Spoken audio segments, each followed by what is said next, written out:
The city was loud, filled with noise and smoke. Machines moved through the streets, and people shouted over broken vendors and shining screens.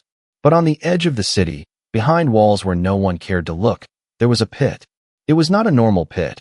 It was where trash and waste were thrown, metal, food scraps, broken wires, and sometimes things even worse. In that pit lay a girl. Her skin was not like humans. It was pale silver, her hair tangled with dirt, her eyes closed as if she was hiding from the world. She was small, weak, and covered in broken cloth. And the worst part, people had thrown garbage on her as if she was nothing more than waste. Her body shook when the wind blew, and her lips moved like she wanted to speak, but no one was there to listen.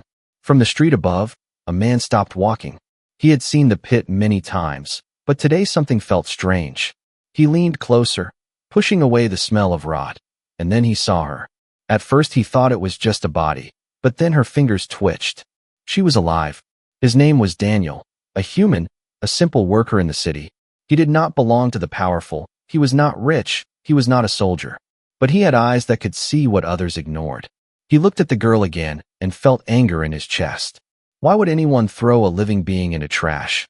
Daniel climbed down carefully, his boots sinking into the soft piles of broken things. The closer he got, the more he saw her, the thin marks on her arms, the bruises, the shame in the way she kept her head low. When he spoke, his voice was soft. "Hey, can you hear me?" The girl's eyes opened slowly, glowing faint blue under the dirt. She stared at him without a word, scared, waiting for him to hurt her like the others had. But Daniel did not move with hate. He pushed some broken metal aside, making space. He took off his jacket and placed it over her shoulders. She flinched at his touch, but then she blinked, surprised at the warmth. For the first time, someone had covered her instead of throwing something at her. Above them, voices laughed. A group of workers had seen Daniel in the pit. One of them shouted, "Leave it, man, it's trash, not worth your time." Another one laughed. "Those creatures are cursed, better to let them die there." Their laughter cut through the air like knives. The girl lowered her eyes again, her face full of shame. She had heard these words many times, and each time it carved deeper into her heart. But Daniel stayed. He looked up at them, his jaw tight. "Trash doesn't breathe. Trash doesn't bleed. She's not trash," he said, his voice steady. The men above only spat and walked away, but Daniel knew they would talk. Still, he did not care. He reached out his hand slowly, careful not to scare her. "You don't belong here," he whispered. Her eyes flickered with light, as if a part of her wanted to believe his words. Her lips moved, and a small sound came out. "Why? Why help me?" Daniel paused, because even he didn't know the full answer. Maybe it was because no one else would. Maybe it was because he could not stand the cruelty of this world. Or maybe it was because in that moment, he saw her worth even when others didn't. The wind shifted, bringing a foul smell from the garbage around them. Daniel knew he couldn't leave her here, not for another hour, not for another night. He helped her stand, though she was weak and nearly fell. She leaned on him, light as a feather, but heavy with the weight of sorrow. He held her steady, looking at her silver skin glowing faintly in the shadows. This was no ordinary girl, and the city would not forgive him for saving her. But Daniel had already made his choice. Together, they climbed out of the pit. The city lights flickered above, and the noise of the streets returned. But for Daniel, everything had changed, because he had found something the world had thrown away, and he would not let it be lost again. Daniel guided the alien girl through the narrow back streets of the city. Her steps were slow, her body weak, and every time she stumbled, he tightened his grip to keep her from falling. People walked past them, eyes sharp, voices whispering, some pointing fingers as if Daniel had done something wrong. The girl kept her head down, her silver hair falling across her face, ashamed of being seen. To her, the whole world was a wall of hate, and Daniel was the only gap in that wall. They reached his small room at the edge of the workers' district. It was no palace, just 4 metal walls, a small bed, and a heater that clicked when it turned on. Daniel opened the door and led her inside, closing the world behind them. She looked around with wide glowing eyes, and used to safety, and used to a space that was not filled with trash. Daniel pulled out a chair and helped her sit, then poured water into a cracked cup, offering it to her. Her hands shook as she reached for it, spilling some drops before she finally lifted it to her lips. The water tasted like life itself, and for a moment she forgot the shame. Daniel studied her in silence. She was fragile, her skin marked with bruises, her arms too thin, her voice broken. But in her eyes there was something powerful, something unbroken. "Who did this to you?" he asked softly. She looked away, her voice barely more than a whisper. "Everyone." The word carried the weight of her whole story. He wanted to ask more, but she shook her head, tears sliding down her face. Daniel handed her a piece of cloth to wipe them, but she didn't. Instead, she spoke again. "Why save me? Why risk yourself?" Daniel took a deep breath, his voice low. "Because you are not trash, you are not what they say, someone has to see you." Her lips trembled, as if those words cut through years of silence. Night fell quickly over the city. Outside, neon signs flickered, and shouts of drunk workers echoed in the streets. Inside, the girl lay on his bed, too tired to fight sleep. Daniel sat by the small table, watching her, his mind filled with questions. Who was she? Where had she come from? Why did the city hate her kind so much? And most of all, what danger had he brought upon himself by protecting her? The answer came sooner than he expected. A sharp knock hit the door, 3 times, slow and heavy. Daniel froze, his hand moving to the old wrench he kept under the table. The girl sat up in fear, eyes glowing brighter in the dim light. "Stay quiet," Daniel whispered, standing. He opened the door a little, and outside stood 2 men in dark coats. Their faces were hard, their eyes cold. One of them smirked. "We heard you picked up something from the pit." Daniel's stomach tightened, but he forced a blank look. "I don't know what you mean." The other man pushed the door wider, stepping closer. "Don't lie. Human creatures like her don't belong here. They're dangerous, cursed. If you're hiding one, you'll regret it." Daniel gripped the wrench tighter, his voice calm but sharp. "This is my home. You're not welcome." The men stared at him for a long moment. Then one leaned in close and whispered, "The whole city knows now. They'll come for her.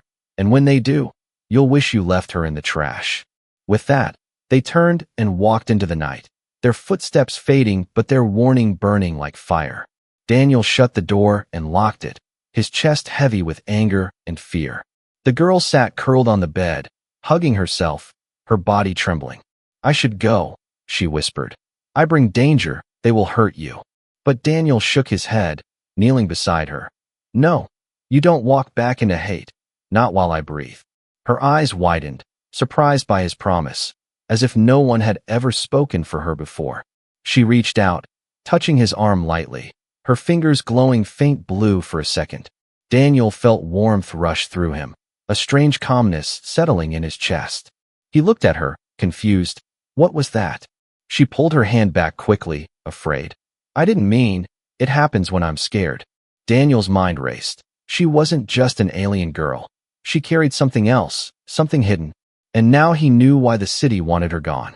Outside, the night grew louder, voices spreading rumors, footsteps moving closer, shadows watching. Inside, Daniel knew one thing.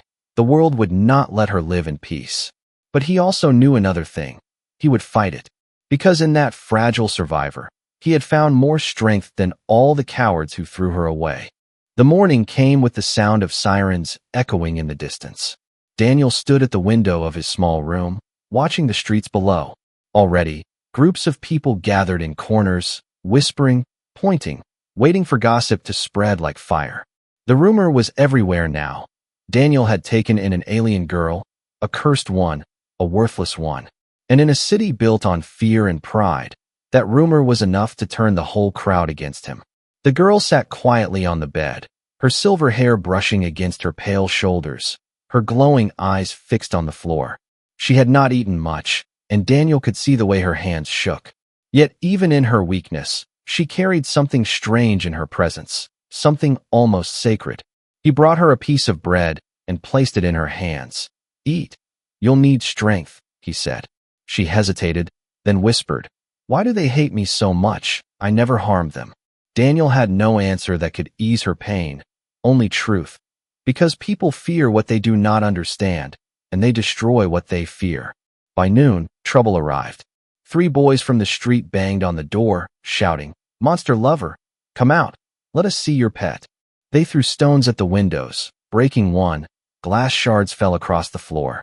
The girl cried out and moved to the corner, hugging herself.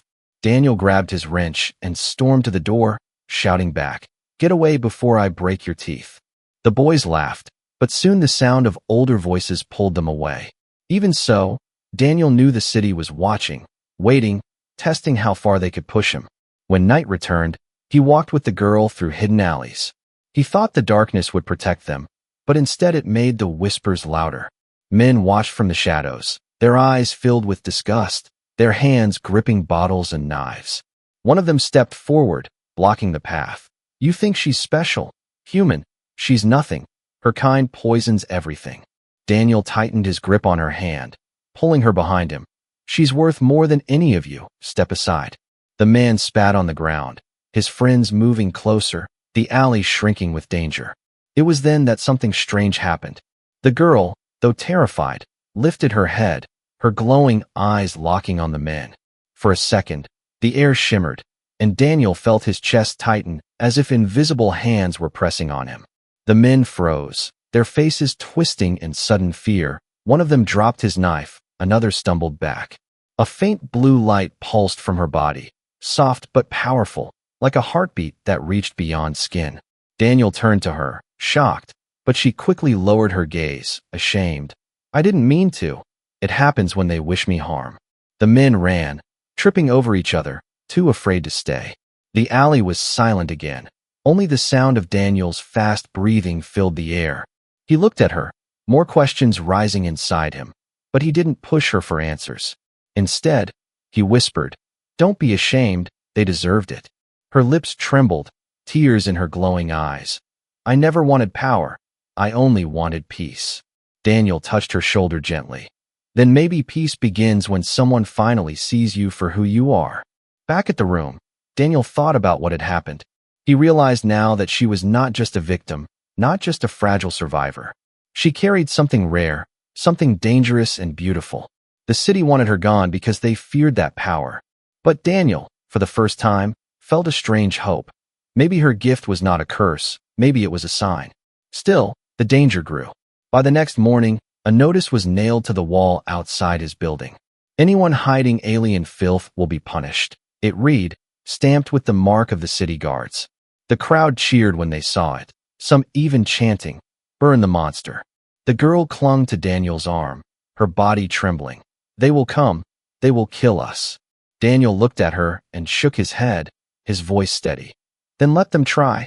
They will learn what it means to call a human weak." The story was no longer about a girl thrown in the trash.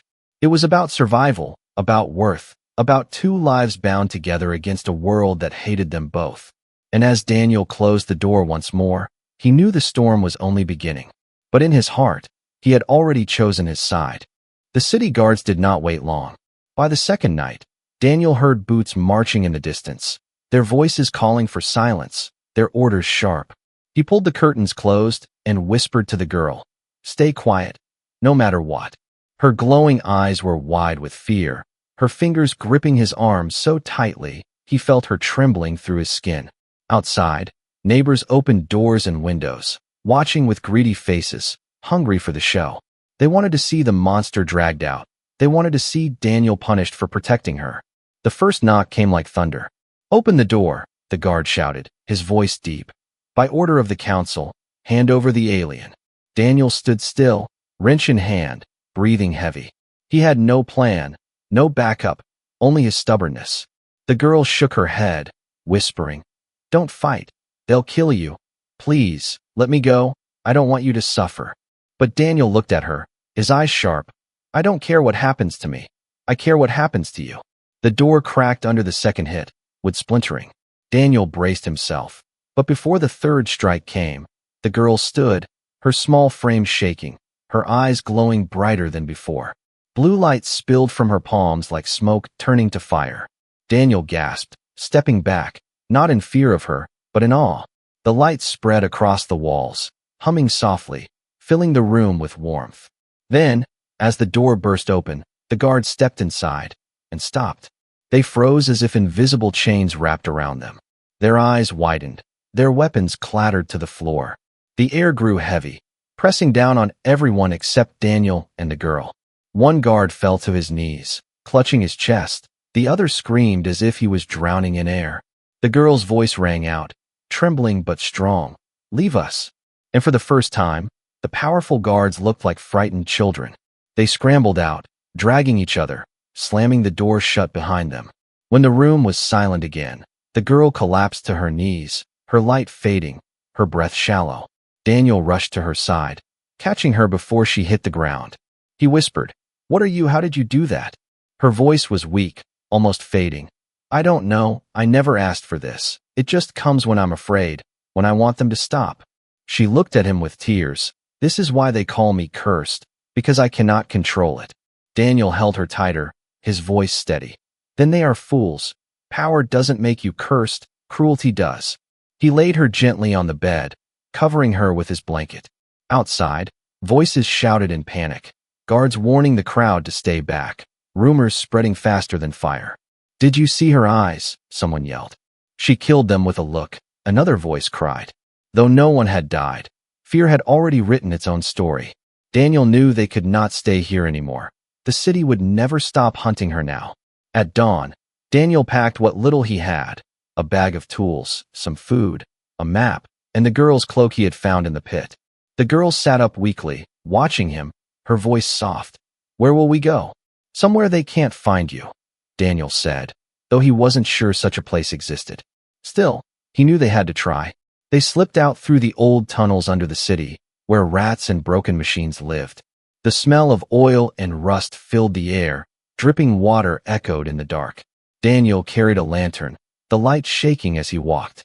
The girl followed, her steps unsteady but her spirit rising with each move away from the pit, away from the cruelty.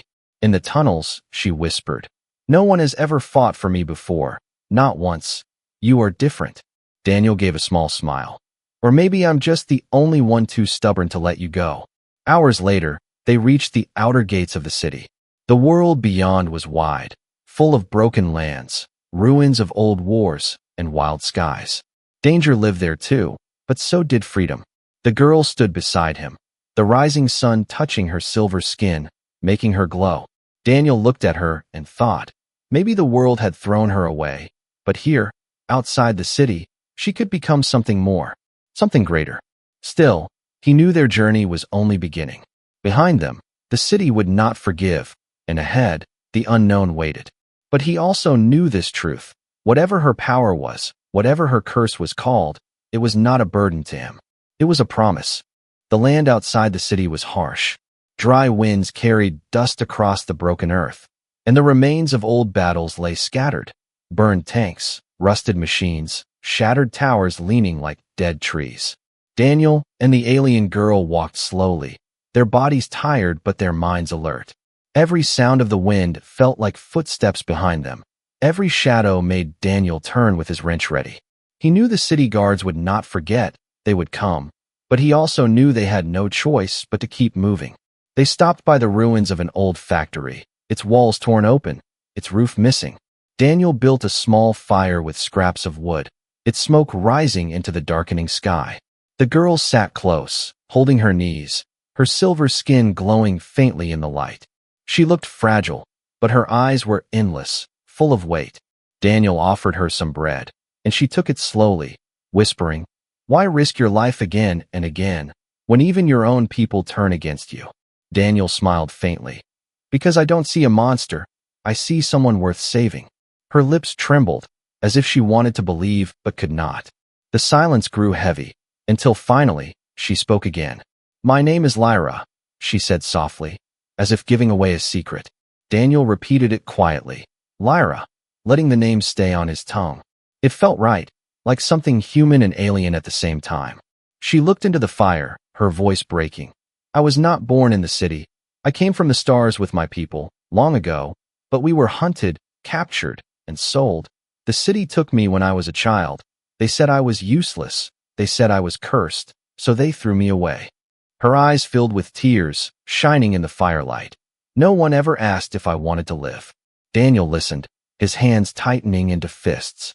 He hated the thought of a child treated like garbage. hated the thought of people who called themselves human but acted like beasts. He reached across the fire and placed his hand gently over hers. "You're not useless, Lyra, and you're not cursed. You're alive, and that is more than they deserve." Her breath caught, her tears falling, but for the first time she didn't pull away. The night passed slowly, and Daniel barely slept. Shadows moved outside the ruins, and once he swore he heard voices whispering in the dark. When the sun rose, he saw boot prints in the dirt nearby. The city guards were closer than he had hoped. He turned to Lyra. "We have to move now." They walked for hours across the wasteland until they reached an old highway.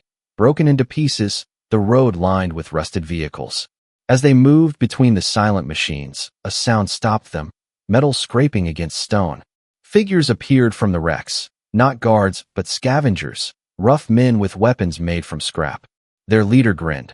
"Look at this, a human with his little alien prize. The city wants her, and we like coin." Daniel stepped in front of Lyra, gripping his wrench tight. "You'll touch her over my dead body." The scavengers laughed, circling them, hungry for both profit and cruelty. Lyra's eyes began to glow, fear sparking her power, but Daniel touched her hand quickly, whispering, "No, not yet. They want you afraid. Don't give them that." He stood tall, ready to fight even against 5 men. The leader sneered, raising his blade. "You think you can stop us, human? You're one against many." Daniel's voice was calm but sharp.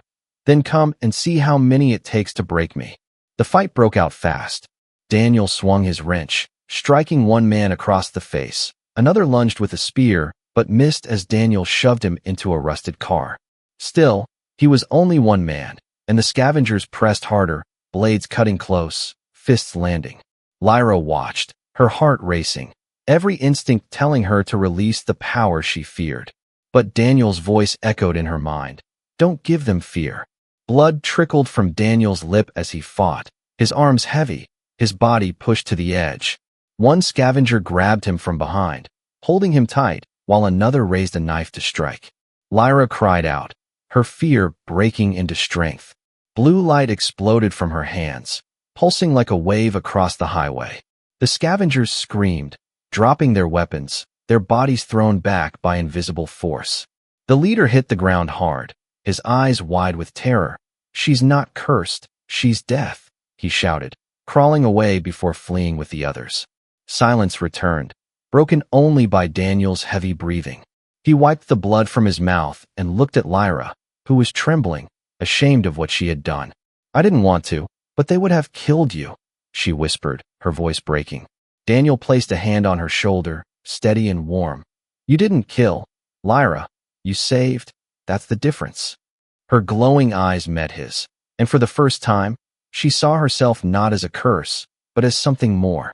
The trust between them had been tested, and through it, something stronger was born. But Daniel knew the city would not stop. And now the wasteland itself had turned its eyes on Lyra's power. The world was changing around them, and the storm was only growing. The wasteland stretched far in every direction, endless dust and broken stone. Daniel and Lyra walked in silence, their bodies heavy with exhaustion, their hearts still racing from the fight with the scavengers. Every step felt slower, but neither dared stop for too long. They both knew the city would send more than thugs next time. It would send soldiers. And soldiers did not come to warn, they came to kill. By evening, they found shelter in the ruins of a collapsed bridge. Daniel set down his pack and scanned the horizon, searching for movement. Lyra sat against a cracked pillar, her glowing eyes dim from weakness, her body trembling from hunger. Daniel knelt beside her, handing her the last piece of bread. "Eat. I'll find more tomorrow." She shook her head, pushing it back. "No, you need it more than me." Daniel gave her a tired smile. "You're wrong. You need to live, or all of this means nothing." She hesitated, then ate slowly, her eyes never leaving him. Finally, she whispered, "Why do you keep saying I'm worth something, when even my own people threw me away?" Daniel leaned back, staring at the broken stars above. "Because worth isn't decided by cowards who can't see. It's decided by what you choose to be." Lyra lowered her gaze, her voice trembling. "And if I can't control what I am, if my power only brings pain?" Daniel turned to her, his voice firm. Then I'll stand with you until you learn, and if the world calls you cursed, then I'll be cursed too." That night, they both slept lightly, the sound of the wind carrying whispers across the ruins. Daniel dreamed of fire, of men shouting, of Lyra screaming as hands dragged her away. He woke with a start, his wrench in his hand, sweat on his face. But it was not a dream, it was real. Shadows moved around the ruins, soldiers with black armor and rifles, their steps silent but deadly. Daniel's heart pounded. He reached for Lyra and shook her awake, whispering, "They've found us." Her eyes flared open, glowing faint in the night. "Run," she breathed. But there was no place to run. The soldiers were already closing in from every side. The first shot rang out, sparking against the stone. Daniel pulled Lyra down, covering her with his own body as dust exploded around them. He shouted, "Stay low," before rushing forward, swinging his wrench at the nearest soldier. Metal met metal, sparks flew, and the soldier stumbled, surprised by the ferocity of a single human. But another rifle fired, the shot grazing Daniel's shoulder, blood soaking his sleeve. Lyra cried out, her hands glowing, but Daniel shouted back, "No, don't lose yourself. Wait." The soldiers moved in closer, their leader raising a command. "Take the alien alive, kill the human." Daniel spat blood and stood tall, his eyes burning. "If you want her, you'll have to kill me first." The soldiers advanced, their weapons ready. Lyra trembled, torn between fear and fury, her power rising like a storm inside her chest. Daniel turned to her, his voice softer. "I told you, you're worth more than they'll ever understand, so show them why." Her glowing eyes locked onto the soldiers. The air grew heavy, the ground shivered. Blue light burst from her body like fire escaping a cage. The soldiers staggered, their weapons shaking in their hands. One by one, they fell to their knees, clutching their chests as if crushed by invisible weight. The leader tried to shout an order, but his voice broke under the pressure. Lyra stood tall now, no longer trembling, her hair floating in the blue glow. She raised her hands, and the rifles shattered like glass, pieces falling useless to the dirt. Daniel watched in awe, his wound forgotten. He had seen her power before, but never like this, never so controlled, never so certain. Lyra's voice rang across the ruins, steady and fierce. "You threw me into trash, you called me cursed, but I am not yours to break." The soldiers collapsed, unable to rise, fear twisting their faces. Some crawled away, others begged, but Lyra's light only grew stronger. Then Daniel stepped forward, placing his hand on her arm, his voice calm. "That's enough, Lyra. You've shown them. Now let them crawl back to their masters and remember what they saw." Her glowing eyes softened, the blue light fading slowly until only the fire remained in her breath.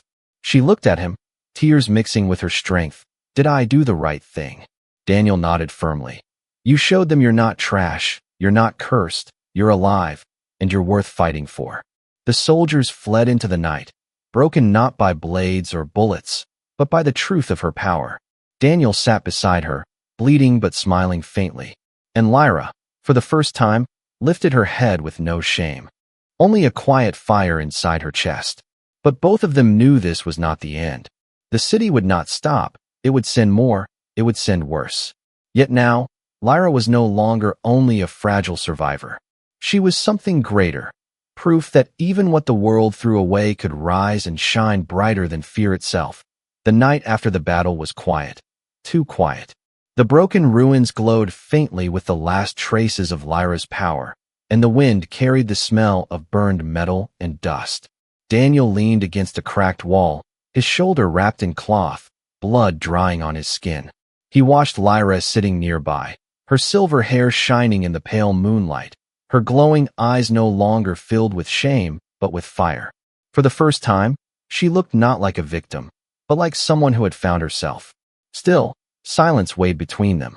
Finally, Lyra spoke, her voice soft but steady. "I was afraid my whole life, afraid of what I was, afraid of what they said about me, but tonight, I wasn't afraid, not for me, for you." Daniel gave a tired smile. Then fear turned into strength, and strength turned into truth. She shook her head gently. "No, it turned into hope, because you stood beside me." Morning came with red skies, the horizon bright with storms. Daniel knew the city would not forget what happened. Word would spread about the girl with glowing eyes, about the human who defied the council, about soldiers who crawled away in terror. The world had changed the moment she stood in the ruins and declared herself not trash. But change was dangerous, and the world would come for them.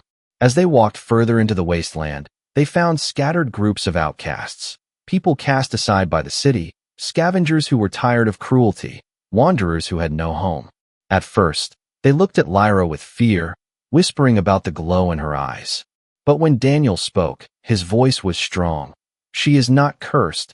She is proof that no one is trash, no one is worthless, unless you believe the lies of those in power. The outcasts listened, and some nodded, some followed. A spark had been lit, and Lyra was at the center of it. One evening, by the ruins of an old tower, Lyra sat with Daniel, her voice trembling but filled with certainty. All my life they called me cursed, and I believed them, but now I see. I was never the curse. I was the reminder of their cruelty. That is why they feared me. Daniel looked at her with pride. And now they will learn to fear something else. Not your power, but your worth. Days turned into weeks, and the wasteland slowly became less empty. Where Daniel and Lyra walked, others gathered, drawn to the fire of survival. They were not an army, not yet, but they were something stronger than fear. They were people who believed they were worth more than what the city had called them. And at the heart of it all stood Lyra, no longer the girl buried in trash, but a symbol of defiance, a voice that whispered, "You matter." One night, under the wide sky, Lyra turned to Daniel, her voice soft. "Do you ever wish you left me in the pit?" Daniel stared at her, shocked, before laughing softly. "No, Lyra, the pit was where the world threw away its shame. But when I saw you, I found something it could never bury: hope." Her glowing eyes filled with tears, but this time they were not tears of pain. They were tears of belief. She leaned against him, whispering, "Then maybe I was never trash at all." Daniel wrapped his arm around her, his voice steady. "No, Lyra, you were never trash. You were the treasure the world was too blind to see." And as the wind carried their voices into the night, the stars above seemed brighter. The world was still dangerous, the city still hungry for blood. But in that moment, Daniel and Lyra knew they had already won. Because worth was not given by the powerful, it was found by those who chose to see. And a girl once thrown into garbage now stood taller than the ones who had tried to break her. She was not cursed. She was not worthless. She was hope, and the world would remember her.